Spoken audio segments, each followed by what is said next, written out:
খলিফাতুল মুসলিমিন ওমরে ফারুক রাদিয়াল্লাহু তাআলা যারে দেখলে শয়তান পর্যন্ত ওই রাস্তায় চলে না ভয়। এত বড় পাওয়ার আলা ওমর, দিনের বেলা মানুষের বিচার করে, রাতের বেলা ঘুরে ঘুরে দেখে মানুষের কি খবর, কি হালাত। এক জায়গায় গিয়ে দেখেন একটা ঘরের মধ্যে বাতি জ্বলতেছে। ওমর গোপনে গিয়া দাঁড়াইয়া শুনে একটা মা মেয়ে কথা বলে, মহিলাদের কণ্ঠ। মা তার মেয়েটাকে ডাক দিয়া কয়, কন্যা সন্তান, কালকে বাজারে দুধ নিয়ে যাবি বিক্রি করতে, পানি বেশি দিস। মেয়েটা ডাক দিয়া কয়, মা আর বলবা না, ওমর যদি খবর পায় তরবারি দিয়া কল্লা ফেলে দিবে। মা কয়, ওমর দেখবে না তুমি দুধে পানি মিশাইও। ওমর কই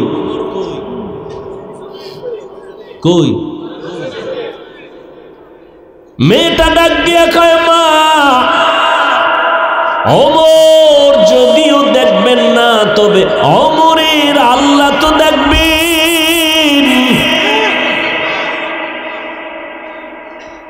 মেয়েটার এতটুকু কথা শুনে ওমর চলে গেলেন, পরিচয় না দিয়া গোপনেই চলে গেলেন। পরের দিন আদালতে বসে লোক দিয়া ডাকাইলেন, ওই ঘরের মা আর মেয়েকে আমার আদালতে দাওয়াত দাও। মেয়ে আর মেয়েটাকে, মাকে আইনা। সবাই ভয় পেয়ে গেছে। ওমর বলে, কোনো ভয় নাই, সুসংবাদ দেওয়ার জন্য। আরে আম্মা জান, আপনার মেয়েটা এত দামি কেন হলো? হাজারে এমন একটা কন্যা পাওয়া কঠিন।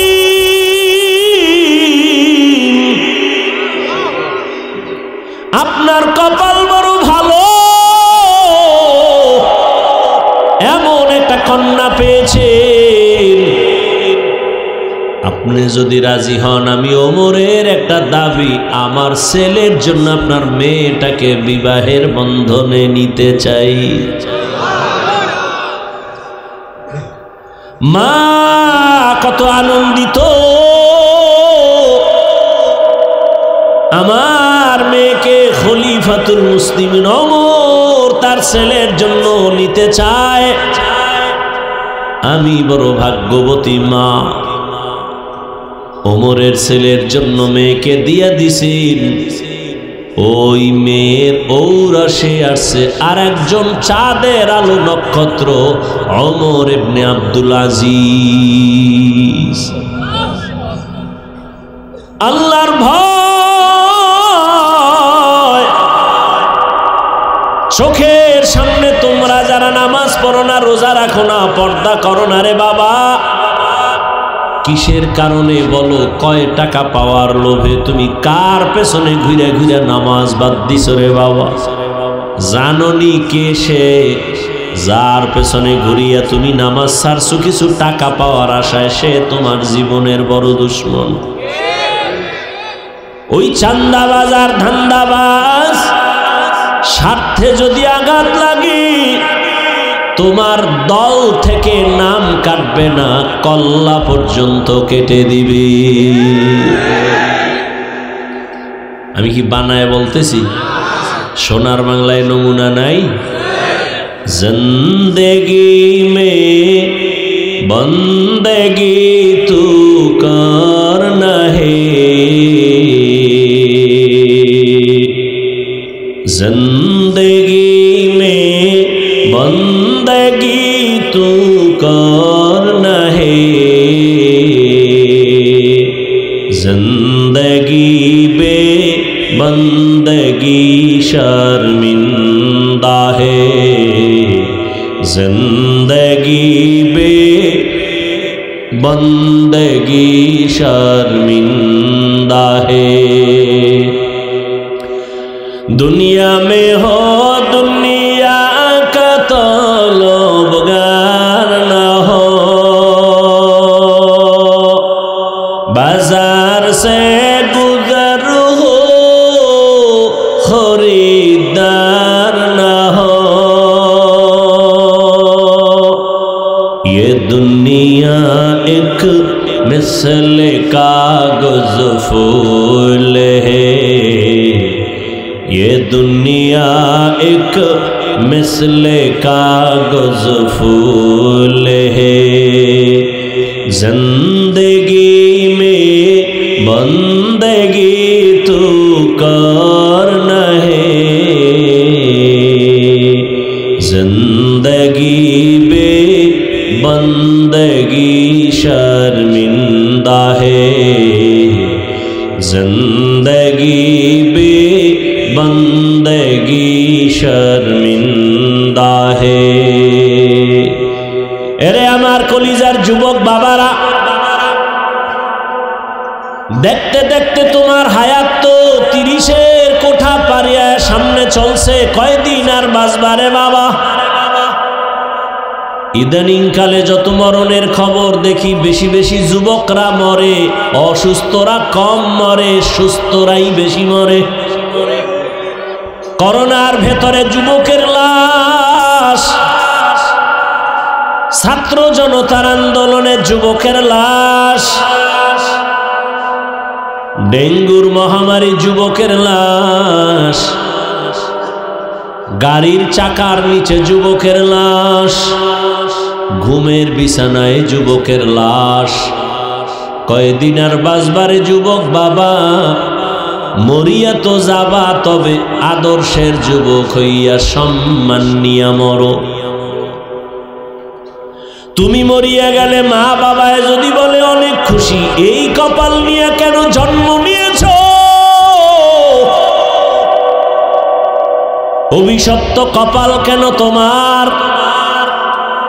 তুমি স্কুলে পড়ো, তুমি কলেজে পড়ো, তুমি চাকরি করো, তুমি ব্যবসা করো, ধন্যবাদ। তোমাকে আমি বলি নাই টুপি পরো, দাড়ি বড় করো, মাদ্রাসায় পড়ো, তাবলিগে যাও, পীরের কাছে যাও, একবারও বলি নাই রে বাবা। তুমি স্কুলে পড়ো, ধন্যবাদ। ডাক্তার হও, ইঞ্জিনিয়ার হও, প্রফেসর হও, ব্যবসায়ী হও, চাকরিজীবী হও, তবে দাবি একটা, বেয়াদব হইও না রে বাবা। তোমার আচরণে কোনোদিন যেন মা বাবা কষ্ট না পায়। ও যুবক, তোমার আচরণে কোনোদিন যেন শিক্ষকেরা কষ্ট না পায়, তোমার ব্যবহারে কখনো যেন মুরব্বীরা কষ্ট না পায়, উলামায়ে কেরাম কষ্ট না পায়। কেন? মা বাবার কষ্টই তোমার কপাল ধ্বংসের কারণ। যদি কষ্ট পায় বলে আহ, এই আহ নিঃশ্বাসটা একটা আগুন, এই আগুনটা তোর কপালে যদি লেগে যায়, মরার আগে পঙ্গু হয়ে যাবি রে বাবা। শিক্ষকের অন্তরে যদি কষ্ট যায়, আর কষ্ট পাইয়া আহ বলে, তোর কপাল ধ্বংস। কোন আলেম যদি তোমার ব্যবহারে কষ্ট পাইয়া নিঃশ্বাস ফেলে, তোমার জীবন নষ্ট হবে। অতএব তুমি আদর্শবান ডাক্তার হও, আদর্শবান ইঞ্জিনিয়ার হও, মা বাবার দোয়া নিয়ে সামনে আগাইও রে যুবক।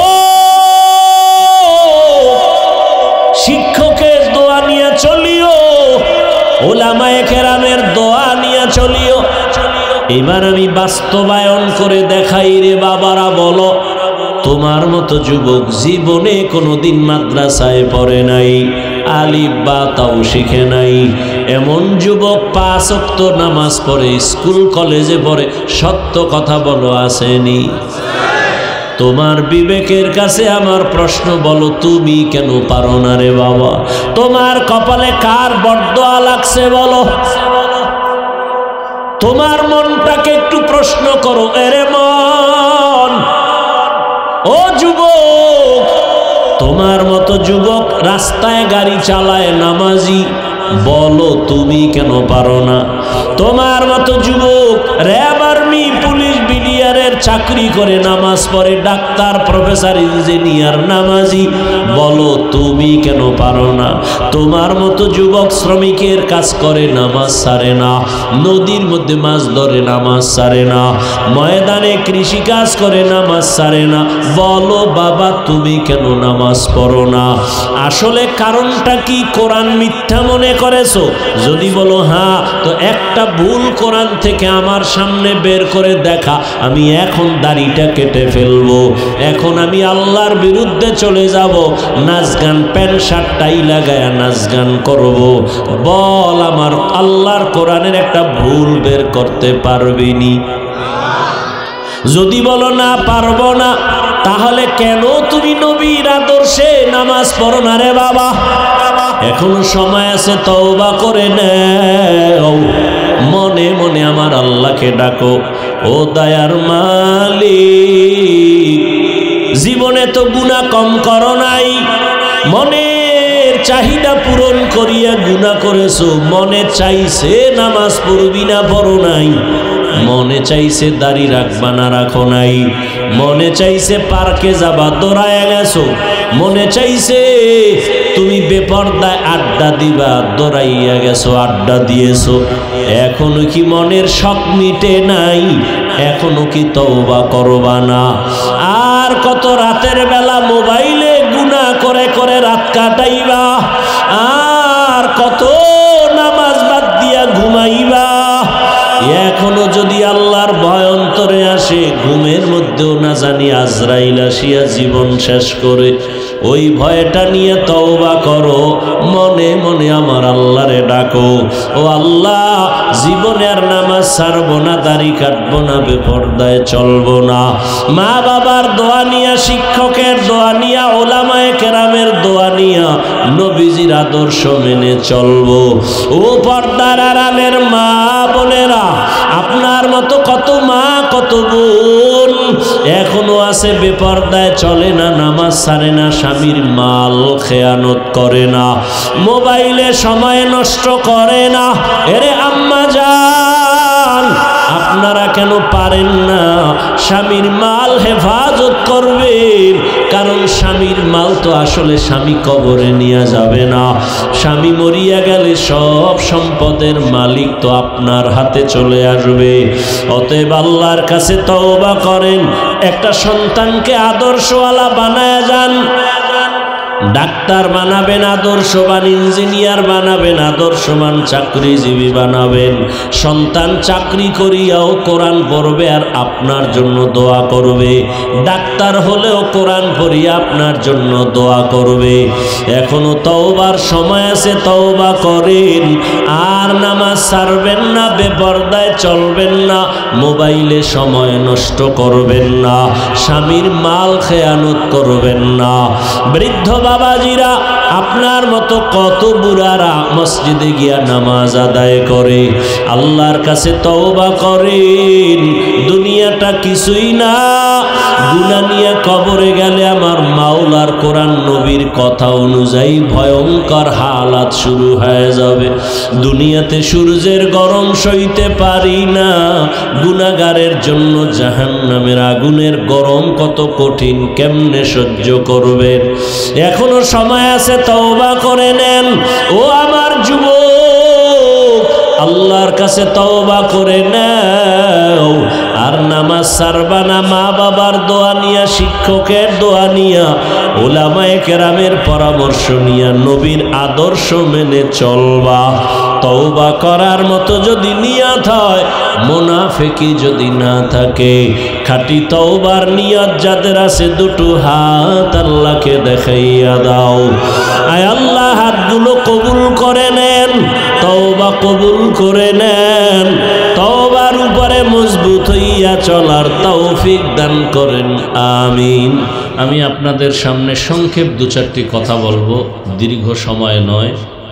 সেই সুবাদে কোরআনে হাকিমের এক আয়াতে কারিমা তিলাওয়াত করেছি, নবীজির হাদিস থেকে এক টুকরো হাদিস পড়েছি।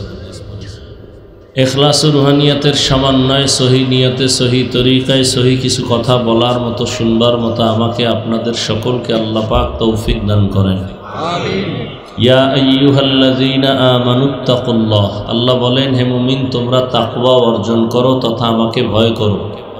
ওয়ালতানজুর নাফসুম মা কদ্দামাত লিগাদিন ওয়াত্তাকুল্লাহ, এবং তোমরা সামনের জীবনের জন্য কি সম্বল সঞ্চয় করেছো সেই খেয়াল করো, ফিকির করো, ভালো করে গভীরভাবে নজর করো। ওয়াত্তাকুল্লাহ, আল্লাহ বলেন আমাকে ভয় করো। ইন্নাল্লাহা খাবীরুম বিমা তা'মালুন, আল্লাহ পাক বলেন আমি তোমার সব কর্মের খবর অগ্রিম জানি। নবীজি বলেন আদ-দুনিয়া সিজনুল মুমিন ওয়া জান্নাতুল কাফির, দুনিয়াটা মুমিনদের জন্য জেলখানা, বেঈমানদের জন্য কি বালাখানা, শান্তির জায়গা।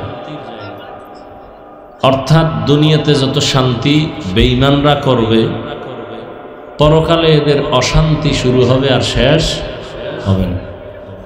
আর মুমিনরা দুনিয়াতে সামান্য কষ্ট সহ্য করবে, পরকালে আল্লাহ এদেরকে শান্তি দান করবেন, শান্তি আর শেষ হবে না। আল্লাহ পাক মুমিনকে সতর্কবাণী করলেন, বেঈমানকে না। মুমিনকে কেন, বেঈমানকে করেন নাই কেন? কারণ হলো বেঈমান কোনোদিন মুহূর্তের জন্য জান্নাত পাবে না, জান্নাত শুধুই মুমিনরা পাবে আর কেউ না। সেই মুমিন যেন সহজেই আসানের সাথে এমনকি বিনা হিসাবে জান্নাত পায়, সেজন্য আল্লাহ পাক পরামর্শ দিয়ে সতর্ক করেন যাতে করে তুমি জান্নাতে ঢুকতে কোনো পর্দা না থাকে, প্রতিবন্ধকতা না থাকে। আল্লাহ দুনিয়াতে মানুষ পাঠাইছেন দুনিয়াতে থাকার জন্য না। এজন্যই নবী বলছেন দুনিয়া মুমিনের জন্য জেলখানা। কেন? জেলখানায় মানুষ যেমন ঢুকতে চায় না, ঠিক যারা আল্লাহর প্রিয় মুমিন এরা দুনিয়া নামক জেলখানায় থাকতে চাইবে না।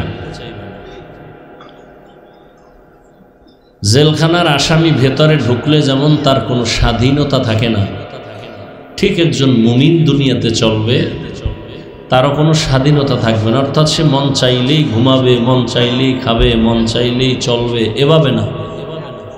জেলখানার আসামি ক্ষুধা লাগছে, খানা চাইলেই পাবে না, টাইম মতো পাবে না। খানা চাইলেই মন চাইলে পাও দিয়ে সে হেঁটে যেতে কোথাও পারবে না, সীমাবদ্ধতা দেওয়া আছে। ঠিক একজন মুমিন পেটে ক্ষুধা আছে, চাইলেই সে খানা আছে, দেখলেই খেতে পারবে না, আগে চিন্তা করবে খানাটা আমার জন্য হালাল না হারাম। পা আছে বলেই সে হাঁটবে, চলবে, যেখানে মনে চায় সেখানে যাবে, হবে না। কেন? তার চিন্তা করতে হবে আমি কোন দিকে হাঁটলে আমার আল্লাহ খুশি হবেন না বেজার হবেন, এই চিন্তাটা অন্তরে নেবেন। তাহলে দুনিয়া মুমিন স্বাধীনভাবে চলার কোনো সুযোগ নেই।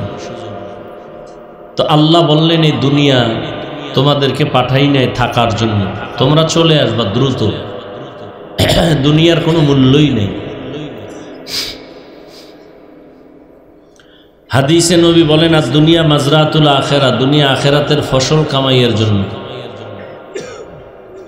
ফসল কামাই করবা, আর কোনো কাজ নেই। এই দুনিয়া নামক গ্রহের মূল্য আল্লাহর কাছে মশার পাখা বরাবরও নেই।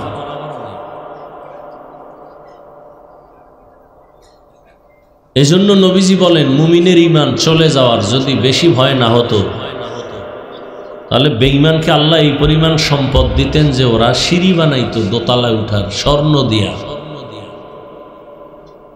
এত সম্পদ আল্লাহ ওদেরকে দিতেন, কারণ ওরা যা পাবে দুনিয়া, আখেরাতে কিচ্ছু নেই। আর আখেরাত হবেই, কোনো সন্দেহ নেই। তো দুনিয়া নামক এই গ্রহের দাম নাই, সেই দুনিয়া আল্লাহ পাঠাইলেন কেন? একমাত্র আমলের পরীক্ষার জন্য। আমলের পরীক্ষা দাও, ফলাফল আখিরাতে পাওয়া যাবে।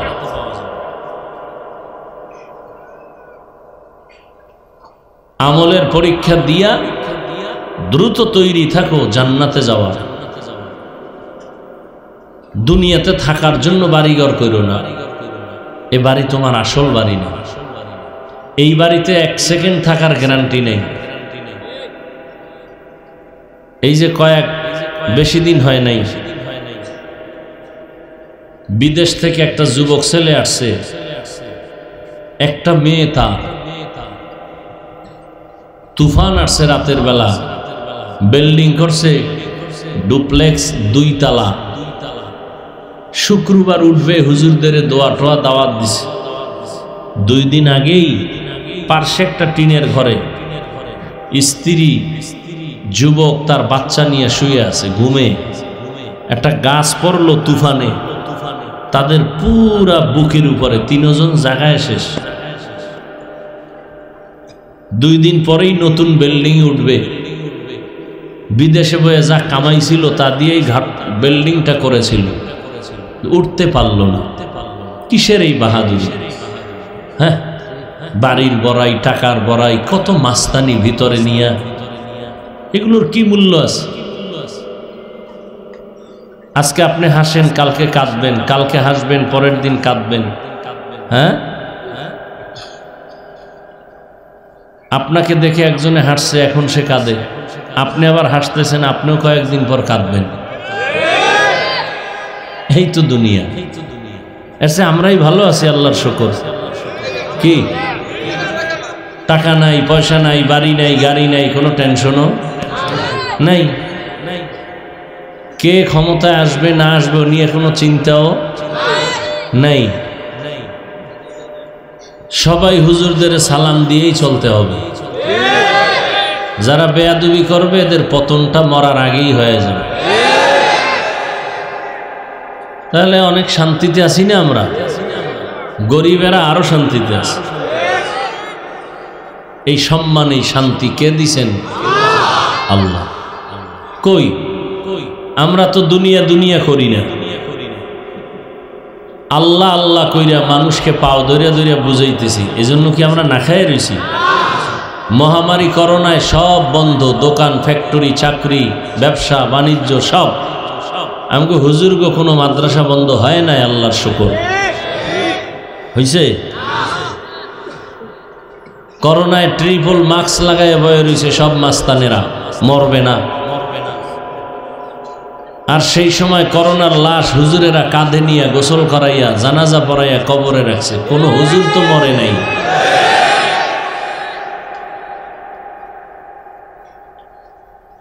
কি চাই? একজনারে কান্দাইয়া জুলুম কইরা, চুরি কইরা, টাকা পয়সা আইনা মাইয়া পোলারে খাওয়াইলে মাইয়া পোলা জীবনে বাপ মার খেদমত করবে না, বরং এই বাবার জন্যই, মায়ের জন্যই সন্তানই একটা অভিশাপ। দেখেন না, কয়েক বছর আগে বাবায় বন্দুক হাতে লইয়া নিজেরে গুলি করছে। কি সন্তানের দুঃখে বইরা। সন্তান আল্লাহ দিছে, 50টা সন্তানের বাপ হওয়া বাহাদুরি না, একটা আদর্শ সন্তানের বাপ হওয়া বাহাদুরি। 10টা সন্তান বানায় যদি সব গাঞ্জাখোর বানায় রাখেন তো লাভ কি? কয়জনার ছেলে মেয়ে পর্দা করে, নামাজ পড়ে, মানুষের সাথে ভালো ব্যবহার করে, মা বাবার দোয়া নিয়ে চলে, শিক্ষকের সাথে ভালো আচরণ করে? কয়জন মা বাবা বলতে পারবে? দুনিয়ার পিছনে ঘুরতে ঘুরতে ঘুরতে ঘুরতে না দুনিয়া পাইল না আখেরাত পাইল। এ যারা দুনিয়া দুনিয়া করে এরা 2টা জিনিস চায়, এক চায় সম্মান আর এক শান্তি। আমি তো আল্লাহর কসম করে বলি, দুনিয়াদারেরা একটাও হয় না। ওগো কপালে সম্মানও নাই, শান্তিও নেই। সম্মান আছে, জুতার মালা ভইরা দৌড়। কি কারণ? কি টাকা দিয়া সম্মান কিনলে প্রথমে ফুলের মালা, এরপরে জুতার মালা। আর আল্লাহ সম্মান দিলে দুনিয়ায়ও বাদশাহ, আখেরাতেও বাদশাহ। কোন সম্মান ভালো? আল্লাহর দেওয়া। টাকা দিয়ে সম্মান কিনলে বিপদ। আমার ভক্তবৃন্দ অনেক, কি ভক্ত? টাকার যারা টাকা দিয়েও লোক বন্ধু বান্ধব ভক্ত বানায় না, কতক্ষণ এগো মেয়াদ? টাকা দিবে যতক্ষণ ততক্ষণ, টাকা দিবে না এরাই তার দুশ্মন। আলাদা দুশ্মন ভাড়া করা লাগবে।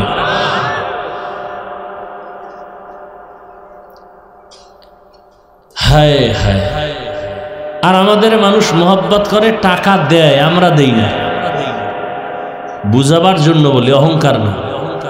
ওলামায়ে কেরামদের মানুষ হাদিয়া দেয়, মোহব্বত করে, না নিলে কষ্ট পায়। এই দেখে আর এক দলের ঘুম নাই। হ্যাঁ গো দেয় না, হেরা এই টাকা পেয়ে গাঞ্জা খাইব, মদের বোতল লয়ে দৌড়াইবার বৌরে মা কইব। কি যত বড় ভিআইপি তত বড় মদখোর। দুনিয়ার লাইনে যে যত বড় ভিআইপি সে তত বড় সুদখোর। দুনিয়ার লাইনে যে যত বড় ভিআইপি সে তত বড় দুর্নীতিবাজ। এটা হলো ভিআইপির কোয়ালিটি। সাহেব একটু মদ না টানলে কি আর আপনার ওয়েট থাকে? তো অভ্যাস নাই, যখন কথা দে একটু দেখি, টান দিয়ে দেখে যে জমিনের মধ্যে নাই, কই আছে খবর নেই। ও এখন নিজে কি মানুষ না অলুমান, খবর নেই। ওর লঙ্গিও ঠিক থাকে না। নাকি আপনাদের দেশে কেউ মদ খাইয়ে জিকির টিকির করছে? হ্যাঁ,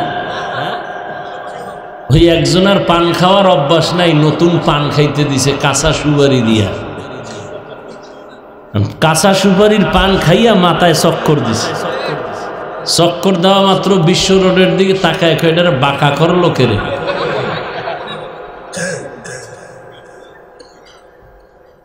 তো দুনিয়ার লাইনে যে যত বড় ভিআইপি সে তত বড় নেশাখোর, মদখোর, গাঞ্জাখোর। নাহলে ভিআইপি হওয়া যায় না তো। ইয়া আইয়ুহাল্লাযীনা আমানুত্তাকুল্লাহা ওয়াল তানজুর নাফসুম মা কদ্দামাত লিগাদিন ওয়াত্তাকুল্লাহ। বয়ান তো আপনারা সবাই জানেন।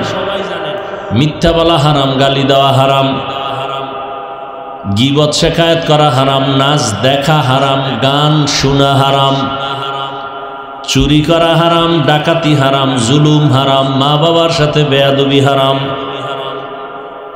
5 ওয়াক্ত নামাজ পড়া ফরজ, রমজানে রোজা রাখা ফরজ, ধনী হলে যাকাত বছরে একবার আদায় করা ফরজ। যাকাত দেওয়া ফরজ না, কি আদায় করা। তো দেওয়া আর আদায় করা কি?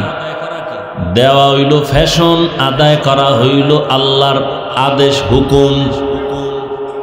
আর যারা দেয় এরা ফ্যাশন, মাইক লাগাইয়া কয় আইও, গরিবদের গোলামের মতো ডাকে আয়, ঘন্টাকে ঘন্টা রোদ্রে দাঁড় করায় কষ্ট দিয়া কি দেয়?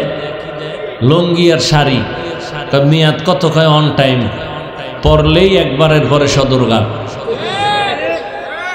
এমন কাপড় দেয় পৃথিবীতে এর থেকে মানে নিকৃষ্টতম থার্ড ক্লাসের কাপড় আর নাই। এই দিয়ে দেয় যাকাত, নাম হয় আমি 5000 মানুষের দিছি। আর যারা যাকাত খোর, এগো অভ্যাসও খারাপ। এগো একবার দিলে হবে না, ঘুরতে ঘুরতে ঘুরতে ঘুরতে 13 জায়গায় যাইবে। দেখেন না, কোরবানি যারা দেয় না, গোস্ত টোকাইয়া পরে ওরা নিজেরা আবার বেচে। নবী কইছে এতিমদের বেশি মোহাব্বত করো, কিন্তু এতিমরা এত বড় অনেক জায়গায় এত মানে বেপরোয়া যে আদর করতে গেলে আরো ঝামেলা। টাকা দিছি অসহায় মনে করে, নে তোর মায়েরে খাওয়াইস, হে যে গাঞ্জা খাইতেছে টাকা দিয়ে। এই আপনার হালাল টাকা যাকে দিবেন, যদি জানেন এই টাকা দিয়ে সে গুনাহ করবে, তাকে দেওয়া জায়েজ নেই। তো সব জানেন,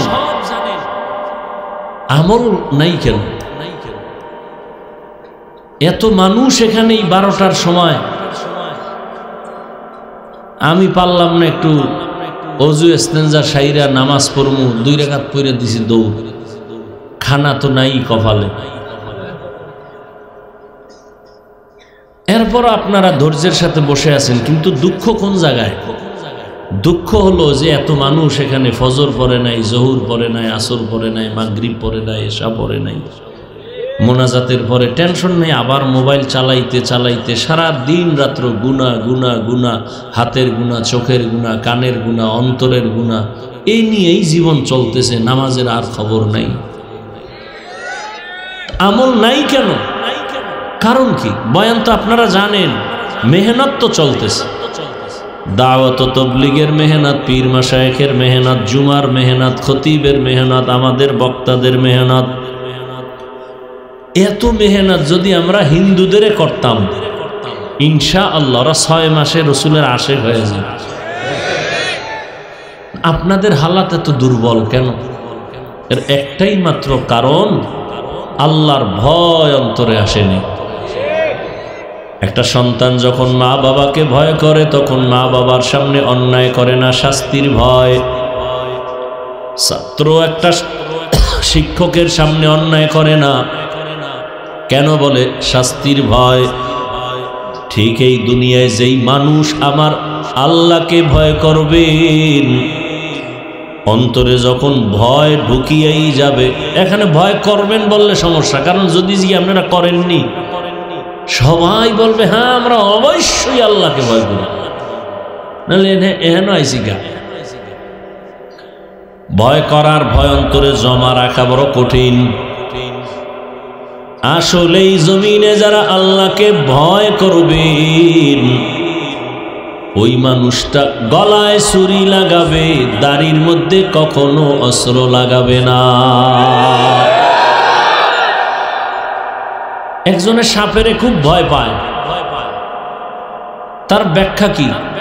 জীবনে সে সাপ ধরবে না, কাছেও যাবে না। ঠিক যারা আমার আল্লাহকে ভয় করবেন, ওই বান্দা গুনাহ করবে দূরের কথা, গুনার কাছেও যাবে না। আফসোস, কয়দিন এই দুনিয়ার হায়াত, কখন বিদায় হয়ে যাব বলার কোনো উপায় নাই। এখন আমি আপনি সুস্থ, কালকে এই টাইমে হতে পারে কেউ হঠাৎ করে মরে যাবে। ডাক্তার বলে কোনো রোগ নাই, তো হঠাৎ করে মরলো কেন? কয় হঠাৎ এক রোগ আসছে দুনিয়াতে, হঠাৎ রোগ, হঠাৎ রোগে মরে গেল। তুমি মইরাই গেছো, তোমার আর কোনো চিন্তা নাই, কিন্তু দুনিয়াতে রেখে গেছো তোমার সন্তান, তোমার পরিবার। তোমার চরিত্র যদি খারাপ হয়, এই তোমার সন্তানগুলো তোমার কারণে কোথাও লজ্জায় মুখ দেখাতে পারবে না। কুলাঙ্গার এমন বাপ হইলা, তোমার স্ত্রীও লজ্জায় মুখ দেখাতে পারবে না। প্রত্যেকটা মা বাবা যদি চিন্তা করতেন আমি একদিন মরিয়া যাব, কিন্তু এমন চরিত্র যেন না হয়, সন্তান যেন আমার কারণে মানুষের কাছে লজ্জা পেতে হয়, এমন চরিত্র যেন আমি না নেই। বাবার সুনামে যেন সন্তান সবার থেকে দোয়া পায়। প্রত্যেকটা স্বামী যদি চিন্তা করে আমার স্ত্রী আমার আদর্শ দিয়ে যেন বড়াই করতে পারে, একজন ভালো স্বামী তোমার ছিল। মা যদি আদর্শওয়ালা মা হইয়া চলে যায়, সন্তান ওই মাকে নিয়ে গর্ব করবে, দোয়া করবে, মানুষেও প্রশংসা করবে। প্রত্যেকটা বাবা সন্তানের যদি চিন্তা করে চলে, অনেক অন্যায় থেকে বেঁচে থাকতে পারবে। এই বাবারা ভালো করে মনে রাখিও, কোন বাবা যদি অন্য স্ত্রীর দিকে তুমি খারাপ নজরে তাকাও,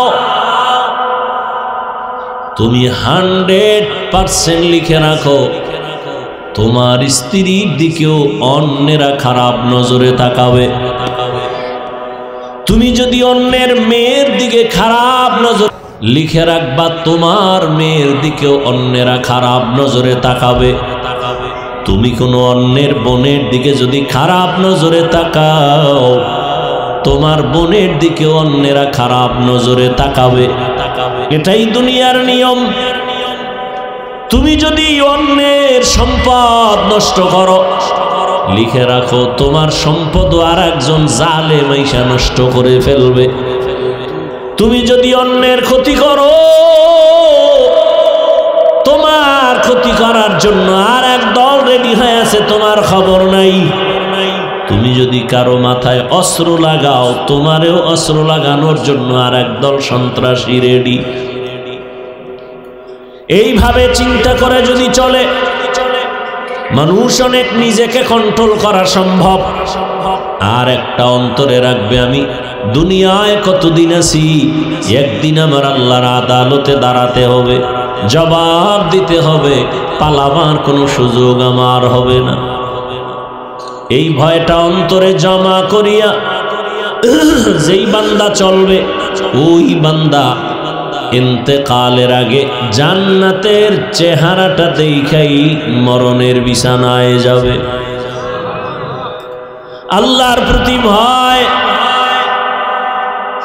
এই ভয়ের নাম তাকওয়া। আর এই ভয়টা অন্তরে ঢুকানোর জন্য একমাত্র পন্থাই হলো উলামায়ে আহলে হকের নেক নজর। আল্লাহর প্রিয় গোলাম যারা, তাদের নেক নজর যখন লাগবে, কলবের মধ্যে তাকওয়া চলে আসবে। আর আল্লাহর ভয় যখন অন্তরে চলে আসবে, ওই মানুষটা নিজের গুনাহ থেকে বাঁচানোটা বড় সহজ হয়ে যাবে। আল্লাহর আদালতে ভয় দাঁড়াইয়া হিসাব দেওয়ার ভয় অন্তরে যদি কেউ জমা করে, ওই বান্দা দোকানদারি করলেও কোনোদিন কাস্টমারের ধোঁকা দিবে না। আল্লাহর ভয় অন্তরে থাকলে স্কুলে পড়লেও সে নামাজ ছাড়বে না। আল্লাহর ভয় অন্তরে যদি জমা হয়ে যায়, ওই বান্দা চাকরির সিঁড়িতে গিয়াও নামাজ ছাড়বে না। আর এই ভয়টা অন্তরে জমা করার বড় একটা মাধ্যম হলো রমজানের রোজার মাধ্যমে তাকওয়া অর্জন করো। ইয়া আইয়ুহাল্লাযীনা আমানু কুতিবা আলাইকুমুস সিয়ামু কামা কুতিবা আলাল্লাযীনা মিন ক্বাবলিকুম লাআল্লাকুম তাত্তাকুন। রমজানের রোজার মাধ্যমে তাকওয়া অর্জন করো, আল্লাহর ভয়। রোজার দ্বারা অটো ভয় অন্তরে জমা হয়। ইফতারির আধা ঘন্টা সময় বাকি, সামনে খানাও রেডি, পিপাসাও অনেক। এক বোতল পানি টান দিলে 3 লিটার থাকবে না। 10 জনার প্লেটের ইফতারি দেখা মনে মনে কয় তো আমার একারই হবে না। এই পরিমাণ ক্ষুধা, এই পরিমাণ পিপাসার ব্যক্তিরে যদি বলি তুমি দরজা জানালা বন্ধ করে ভেতরে গিয়া তুমি পানি পান করো, কেউ দেখবে না, যাও, করবেনি? পানির মধ্যে ডুব দিয়া পানি পান করবেনি? কেন? হ্যাঁ, রোজার মাধ্যমে অটো অন্তরে ভয় চলে আসে। আর যারা রোজা রাখে না, কেমন কপাল পোড়া, কেমন বেপরোয়া। কারণ রোজা রাখলে অসুস্থতা বেড়ে যাবে। অথচ রসুলের কথা তো আছেই কোরআন হাদিসের। হে ছাড়াও চিকিৎসা বিজ্ঞানীরা বলে রোজা সুস্থতার মহা এক ঔষধ হলো রোজা। এজন্য রহমতের নবী আমার শুধুই রমজানে রোজা রাখেন নাই, এই যে শাবান চলতেছে এই মাসে নবী অনেক বেশি রোজা রেখেছেন। এমনকি নবী সপ্তাহের সোমবার এবং বৃহস্পতিবার নবী রোজা রেখেছেন। রোজা রাখলে শরীরের অনেক লাভ। মানুষ সুস্থ থাকতে চায় কিন্তু সুস্থতার ঔষধ নেয় না। রহমতের নবী যদি সপ্তাহে 2 দিন রোজা রাখেন, আপনিও যদি অভ্যাস করেন রোজার, দেখবেন আপনার প্রথমে একটু কষ্ট মনে হবে, কিন্তু পরে দেখবেন অভ্যাস হয়ে গেছে, সুস্থতার দরজা খুলে যাবে। 3 দিন বইয়া যা খাবেন, একদিনের রোজায় ব্যালেন্স চলে আসবে। আর খালি যদি খাইতেই থাকেন তা তো অসুস্থ হয়েই যাবেন। আর এখন যেই ভেজাল খানার মধ্যে, ভেজাল ছাড়া কোনো কিছুই নাই। সব ভেজালের মূলে মানুষ ভেজাল, ওর দিমাগ ভেজাল, ওর মেধা ভেজাল, অন্তর ভেজাল, এই জন্য সব কাজেও ভেজাল। ভাইরা আমার, আল্লাহর ভয় অন্তরে যখন জমা হবে তখন আর অন্তরে কোনো ভেজাল হবে না। ইমামে আজম আবু হানিফা রাহমাতুল্লাহ আলাইহি বিশাল বড় কাপড়ের দোকান দিয়েছেন। একটা কাপড়ের মাঝে খোঁটা আসছে, সেরা আসছে, ছিদ্র। ওটাকে আলাদা রাইখা কর্মচারীকে বললেন, এই কর্মচারী, এই কাপড়টা বিক্রির আগে ক্রেতাকে বলে দিবি এ কাপড়ে খোঁটার দাম কমায় নিয়ে যাও। কাপড়টা আলাদা রাইখা দিছেন। ইমামে আজম আবু হানিফা চলে গেছেন। কিছুদিন পরে আইসা আবার জিজ্ঞাসা করলেন, ওই ত্রুটি যুক্ত কাপড়টা বিক্রি করেছো কিনা? বলে হ্যাঁ হয়ে গেছে। বলছিলানি ত্রুটি আছে? ক্রেতাকে কয় মনে ছিল না। ইমামে আজম আবু হানিফা বলেন, এলাকায় যাও, বাজারে ঘুরো,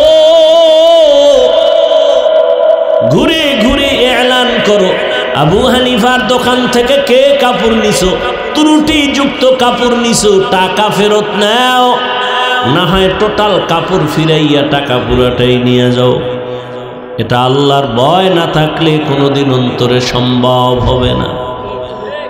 আল্লাহর ভয় অন্তরে না থাকলে এটা সম্ভব হবে না।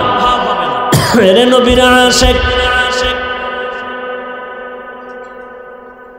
খলিফাতুল মুসলিমিন ওমর ফারুক রাদিয়াল্লাহু তাআলা আনহু, যারে দেখলে শয়তান পর্যন্ত ওই রাস্তায় চলে না ভয়।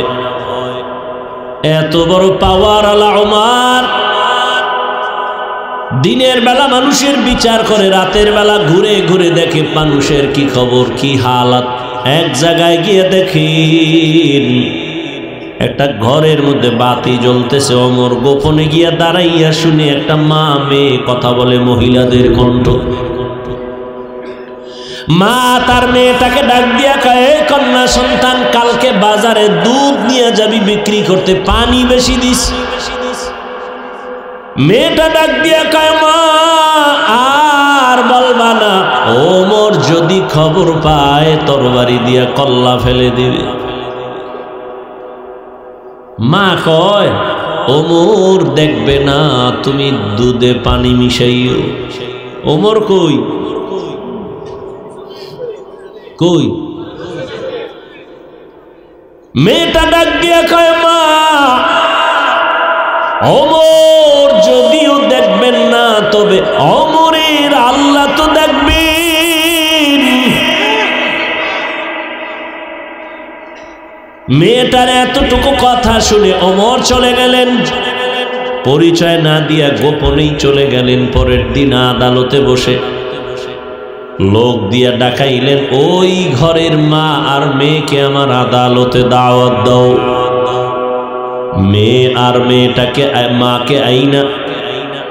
সবাই ভয় পেয়ে গেছে। ওমর বলে, কোনো ভয় নাই, সুসংবাদ দেওয়ার জন্য।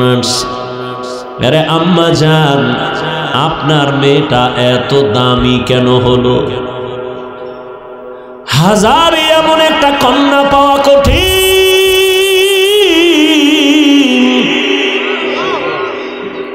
আপনার কপাল বড় ভালো, এমন একটা কন্যা পেয়েছেন।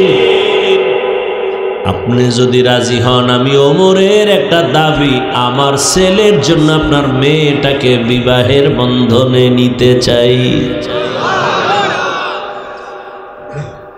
মা কত আনন্দিত, আমার মেয়েকে খলিফাতুল মুসলিমিন ওমর তার ছেলের জন্য নিতে চায়। আমি বড় ভাগ্যবতী মা, ওমরের ছেলের জন্য মেয়েকে দিয়া দিছেন। ওই মেয়ের ঔরসে আসছে আর একজন চাঁদের আলো নক্ষত্র, ওমর ইবনে আব্দুল আজিজ। আল্লাহর ভয় চোখের সামনে তোমরা যারা নামাজ পড়ো না, রোজা রাখো না, পর্দা করো না রে বাবা, কিসের কারণে বলো? কয় টাকা পাওয়ার লোভে তুমি কার পেছনে ঘুরে ঘুরে নামাজ বাদ দিছো রে বাবা? জাননি কে সে যার পেছনে ঘুরিয়া তুমি নামাজ ছাড়ছো কিছু টাকা পাওয়ার আশায়? সে তোমার জীবনের বড় দুশ্মন। ওই চান্দাবাজ আর ধান্দাবাজ স্বার্থে যদি আঘাত লাগে তোমার দল থেকে নাম কাটবে না, কল্লা পর্যন্ত কেটে দিবে। আমি কি বানায় বলতেছি? সোনার বাংলায় নমুনা নাই? জিন্দেগি মে বন্দেগি তু করনা হে, जिंदगी में बंदगी तू करना है, जिंदगी बे बंदगी शर्मिंदा है, जिंदगी बे बंदगी शर्मिंदा है। दुनिया में हो दुनिया का तलबगार न हो, बाजार से गुजर हो खरीदार न हो, ये दुनिया एक मिसल कागज फूल है, ये दुनिया एक मिसले कागज फूल है, जिंदगी में बंदगी तू करना है, जिंदगी बे बंदगी शर्मिंदा है, जिंदगी बे बंदगी शर्मिंदा है। এরে আমার কলিজার যুবক বাবারা, দেখতে দেখতে তোমার হায়াত তো 30-এর কোঠা পারিয়া সামনে চলছে, কয়দিন আর বাঁচবারে বাবা? ইদানিং কালে যত মরণের খবর দেখি, বেশি বেশি যুবকরা মরে, অসুস্থরা কম মরে, সুস্থরাই বেশি মরে। করোনার ভেতরে যুবকের লাশ, ছাত্র জনতার আন্দোলনে যুবকের লাশ, ডেঙ্গুর মহামারী যুবকের লাশ, গাড়ির চাকার নিচে যুবকের লাশ, ঘুমের বিছানায় যুবকের লাশ। কয়দিন আর বাঁচবারে যুবক বাবা? মরিয়া তো যাবা, তবে আদর্শের যুবক হইয়া সম্মান নিয়া মরো। তুমি মরিয়া গেলে মা বাবায় যদি বলে অনেক খুশি, এই কপাল নিয়ে কেন জন্ম নিয়েছ? অভিশপ্ত কপাল কেন তোমার? তুমি স্কুলে পড়ো, তুমি কলেজে পড়ো, তুমি চাকরি করো, তুমি ব্যবসা করো, ধন্যবাদ। তোমাকে আমি বলি নাই টুপি পরো, দাড়ি বড় করো, মাদ্রাসায় পড়ো, তাবলিগে যাও, পীরের কাছে যাও, একবারও বলি নাই রে বাবা। তুমি স্কুলে পড়ো, ধন্যবাদ। ডাক্তার হও, ইঞ্জিনিয়ার হও, প্রফেসর হও, ব্যবসায়ী হও, চাকরিজীবী হও, তবে দাবি একটা, বেয়াদব হইও না রে বাবা। তোমার আচরণে কোনোদিন যেন মা বাবা কষ্ট না পায়। ও যুবক, তোমার আচরণে কোনোদিন যেন শিক্ষকেরা কষ্ট না পায়, তোমার ব্যবহারে কখনো যেন মুরব্বীরা কষ্ট না পায়, উলামায়ে কেরাম কষ্ট না পায়। কেন? মা বাবার কষ্টই তোমার কপাল ধ্বংসের কারণ। যদি কষ্ট পায় বলে আহ এই নিঃশ্বাসটা একটা আগুন, এই আগুনটা তোর কপালে যদি লেগে যায় মরার আগে পঙ্গু হয়ে যাবি রে বাবা। শিক্ষকের অন্তরে যদি কষ্ট যায় আর কষ্ট পাইয়া বলে তোর কপাল ধ্বংস। কোন আলেম যদি তোমার ব্যবহারে কষ্ট পাইয়া নিঃশ্বাস ফেলে তোমার জীবন নষ্ট হবে। অতএব তুমি আদর্শবান ডাক্তার হও, আদর্শবান ইঞ্জিনিয়ার হও, মা বাবার দোয়া নিয়ে সামনে আগাই ওরে যুবক। শিক্ষকের দোয়া নিয়ে চলিও, ওলামায়ে কেরামের দোয়া নিয়ে চলিও। এবার আমি বাস্তবায়ন করে দেখাই রে বাবারা, বলো তোমার মতো যুবক জীবনে কোনোদিন মাদ্রাসায় পড়ে নাই, আলিফ বা তাও শিখে নাই, এমন যুবক 5 ওয়াক্ত নামাজ পড়ে, স্কুল কলেজে পড়ে, সত্য কথা বলো আসেনি? তোমার বিবেকের কাছে আমার প্রশ্ন, বলো তুমি কেন পারো না রে বাবা? তোমার কপালে কার বরদোয়া লাগছে বলো? তোমার মনটাকে একটু প্রশ্ন করো, এরে মন, ও যুবক, তোমার মতো যুবক রাস্তায় গাড়ি চালায় নামাজি, বলো তুমি কেন পারো না? তোমার মতো যুবক র্যাব, আর্মি, পুলিশ, বিডিআরের চাকরি করে, নামাজ পড়ে, ডাক্তার, প্রফেসর, ইঞ্জিনিয়ার, নামাজি, বলো তুমি কেন পারো না? তোমার মতো যুবক শ্রমিকের কাজ করে, নামাজ ছাড়ে না, নদীর মধ্যে মাছ ধরে, নামাজ ছাড়ে না, ময়দানে কৃষি কাজ করে, নামাজ ছাড়ে না, বলো বাবা তুমি কেন নামাজ পড়ো না? আসলে কারণটা কি? কোরআন মিথ্যা মনে করেছো?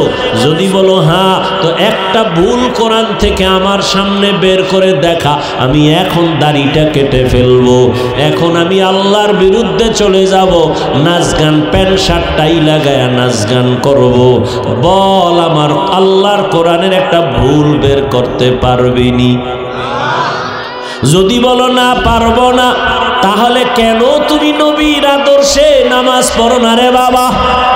এখনো সময় আছে, তওবা করে নাও, মনে মনে আমার আল্লাহকে ডাকো, ও দয়ার মালিক, জীবনে তো গুনাহ কম করো নাই, মনের চাহিদা পূরণ করিয়া গুনাহ করেছো, মনে চাইছে নামাজ পড়বি না, পড়ো নাই, মনে চাইছে দাড়ি রাখবা না, রাখো নাই, মনে চাইছে পার্কে যাবা, দৌড়ায় গেছো, মনে চাইছে তুমি বেপরদায় আড্ডা দিবা, দৌড়াইয়া গেছো, আড্ডা দিয়েছো, এখনো কি মনের শখ মিটে নাই?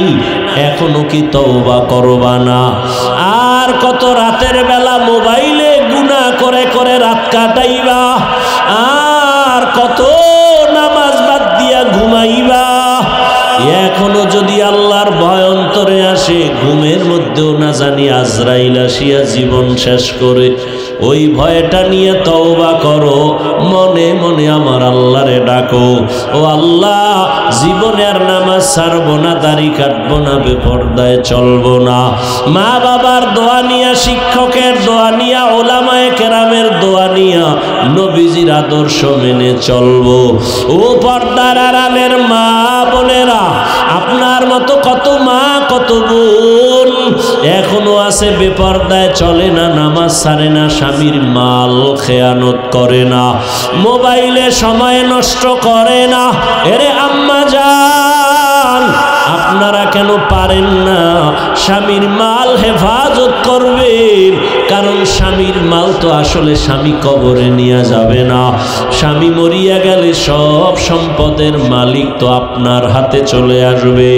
অতএব আল্লাহর কাছে তওবা করেন, একটা সন্তানকে আদর্শওয়ালা বানায় যান, ডাক্তার বানাবেন, আদর্শবান ইঞ্জিনিয়ার বানাবেন, আদর্শবান চাকরিজীবী বানাবেন। সন্তান চাকরি করিয়াও কোরআন পড়বে আর আপনার জন্য দোয়া করবে, ডাক্তার হলেও কোরআন পড়িয়া আপনার জন্য দোয়া করবে। এখনো তওবার সময় আছে, তওবা করেন, আর নামাজ ছাড়বেন না, বেপরদায় চলবেন না, মোবাইলে সময় নষ্ট করবেন না, স্বামীর মাল খেয়ানত করবেন না।